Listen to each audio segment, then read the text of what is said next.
ভালুকের মতো চাই আছিস কেন? জীবনে দেশ নেই কোনোদিন? দেখছি, কিন্তু আজকে তোমার অন্য দিনের চেয়ে বেশি সুন্দর লাগতেছে।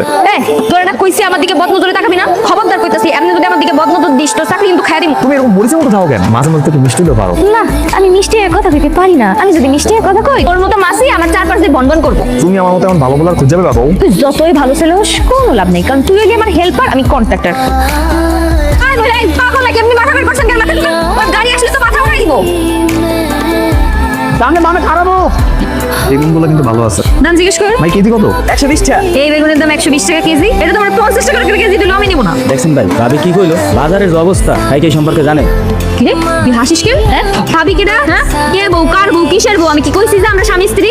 একটা কথা শোনো না, কি? এলাকার মানুষরা কিন্তু আমাকে দুজনকে দেখলে স্বামী স্ত্রী মনে করে। তেলে জলে কোনোদিন মিল খাই শুনছিস কোনোদিন? হ্যাঁ আমি হইলাম তেল আর তুই হইলি জল, সুতরাং তোর সাথে আমার কোনোদিনই মিল হইব না। তুমি খেলে আমার এরকম ছোট করে কথা বলবেন। আমি যখন তোমার বাসা থেকে তখন